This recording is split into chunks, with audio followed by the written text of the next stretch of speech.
Hey, what's up guys? Rev here. So the other day I was doing what I do best in these depressing times, and that's mindlessly scroll through the human cesspool that is twitter.com. And for a while, everything was normal in my little echo chamber, scrolling past the usual content. You know, the big-chested anime girls. People attempting to get likes through interesting or funny tweets as a cope for their lack of dopamine. Those sorts of things. But then, it was all interrupted when I came across this collection of visual diarrhea that would cause quite the reaction across Twitter. And by reaction, I mean everyone curb stomping it into the shadow realm. There's a lot to unpack here. First of all, a little bit of a biopic here. I'm not saying the name of the person who posted this, but I do think it's important to tell you for context that she's a voice actress employed by Funimation. So let's also keep in mind that this is probably the only channel you're going to see talk about this, because 90% of anime YouTubers are too busy sucking on the teat of Funimation, hoping for a sponsorship. But honestly, fuck Funimation, I could care less about them.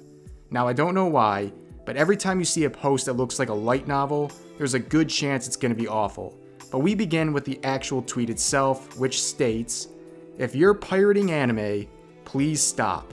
Your excuses are invalid. Please learn the concept of, then you don't get to have it. You are not entitled to consume it because it exists and is out of your reach." That's some colonizer bullshit. Now, in case you've forgotten where you are, this is not Tumblr. We're still on Twitter, which really isn't that much different these days. But wow, what an insightful post. And I should also mention, she likely made this post as a result of the recent shutting down of Kiss Anime and people's reaction to it. But I find it rich that an employee for Funimation would have such a cavalier attitude towards people pirating anime. She's basically saying if you can't afford it, you don't get to have it. As if it's that simple. Even if what she's saying is the only reason people pirate anime in the first place. As a part of the industry, wouldn't you want a person who can't afford anime to be at least able to consume it at some capacity? If they weren't able to give you money to watch it, what's the difference if they pirate it? You're in the same spot as where you started, and at least the person got to consume content and maybe, when circumstances change, provide direct support to the industry. But I guess you would rather see these people go without anime, lose interest in the genre as a whole, and never come back because they couldn't afford it. Oh, you're too poor to buy a subscription to Funimation or Crunchyroll? Ah, get out of here. No anime for you, loser. That's pretty much how she thinks things should be. But another popular reason a lot of people pirate anime is simply because legitimate services aren't even available in their country. Funimation, for example, doesn't offer their service to every country. So what are those people supposed to do? Just forget anime exists? Like, GG, unlucky dude. If you don't offer your service to their country, what do you expect from them? Once again, it's like you're a part of the industry. Wouldn't you feel comfortable letting some people pirate anime when it's their only way of watching it? If they become fans of a studio or the industry as a whole, maybe they'll go out there and buy merchandise from them, which is a more supportive way than paying a Funimation subscription, which leads to my next point. People love to get on their high horse and act like buying a subscription to Funimation or Crunchyroll literally makes you the Jesus Christ of the anime industry. These companies want you to believe that supporting them is the best way to support the industry. Now, I've talked about this many times before, so I'll give you the hard and fast version here. Crunchyroll and Funimation are like the kingpins of bringing anime over to the West. They pretty much have a monopoly on legal streaming services for anime, and they know that. So they pay the studios insultingly low prices for licensing, pay employees poorly, and give back very little to the studios they use for content. And this is because there's so little competition that they can get away with it. I think nowadays a lot of people are aware of this and don't want to support these companies. So people are left with two choices. Pay a subscription to a company that picks on the anime industry like vultures, or go out and pirate it for free. And I've said this before, but I wholeheartedly support this. You're better off pirating anime and going out and buying some anime merchandise directly from the studios, instead of having a yearly subscription to Crunchyroll or Funimation in terms of supporting the anime industry. So there's a lot of people who would rather opt into that than use legal services. But now we get to the thesis of her tweet. Probably one of the most brave things anyone has ever said. That pirating anime is some colonizer shit. In case you're not familiar with this buzzword that gets thrown around so much on social media that it's lost all of its meaning, calling someone a colonizer is when someone is marginalizing another group or attempting to take over something they don't have a right to. Why she added that quip in here, I have no idea. It's like she wanted to add this buzzword in to look smart or that she's so progressive, but it literally makes no sense in this context. Also, imagine somehow inserting race into the topic of pirating anime. Like, Jesus Christ, man. Now, this was just the initial tweets, but she also attached more documents like 2 infected hemorrhoids that she believed would help explain her point more. Let's look at this first pillar of shame. This time she lays out her answer to responses she expected to get from the original post.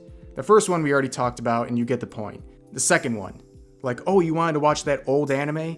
Go find the VHS tape of it off of eBay. Like, yeah, great idea, boomer. The fact that you think people still have the ability to play VHS tapes, or that people shop on eBay, shows how out of touch you are. And if you were to buy a VHS tape or an old copy, who is that even supporting anyway? Not the industry, because at that point, it's obviously already been used, so the money would just go to the individual selling it. Next, my parents won't pay for it. She's basically saying, tough luck kid, go get a job to pay $10 a month for an overpriced streaming service. You don't deserve to watch anime, you little shit. And if you want to be entertained, go skip some stones or count the blades of grass outside. Next up, anime is a luxury. Ah yes, anime is one of the finer things in life that no disgusting peasant should ever be able to put their eyes upon. And also, you just said it's not expensive to have a monthly subscription, which makes it not sound like much of a luxury anyways. But don't worry, poor people, she has a solution. Watch without a subscription and just deal with a few ads. And by a few ads, I mean having to sit through ads whose collective duration adds to more time than the actual anime episode you're trying to watch.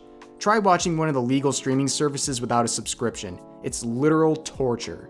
Not because it has to be that way, but because they want to squeeze out every bit of revenue out of you as possible, and they don't care if it ruins the experience for you in the process. Now let's move on to the final passage of this magnum opus, which starts off by making the worst point about buying merch.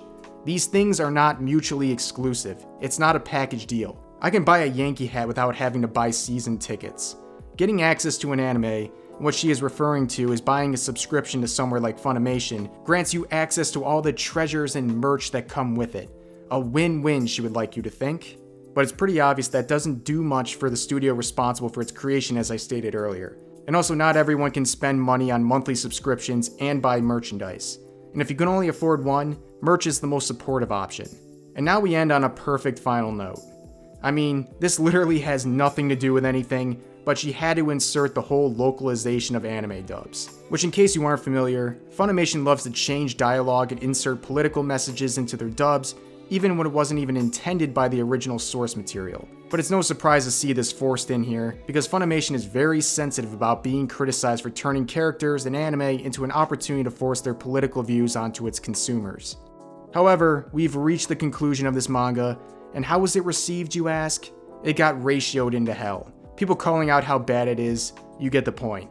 Now, when the internet is taking a collective shit on your bad take, what's the next move? Delete the post? Apologize? Nah, double down on it. She followed up with this post, and you gotta love people like this. They think every time someone criticizes them, it's just the angry haters. Like, no, you're getting criticized because your opinion is bad. I mean, even I ratioed this tweet within a few minutes with a picture of an anime girl eating a burger. And that was much like everyone else clowning even more on her, to the point where she made a quote-unquote apology. Which I'll give this apology a Logan Paul out of 10. The typical apology that basically says, sorry you're offended. But yeah, I think I've absolutely beaten this to death. Horrible take, and it's even funnier coming from someone at Funimation. But that's gonna do it for this video. Pirate anime and buy merch, and I'll see you guys next time.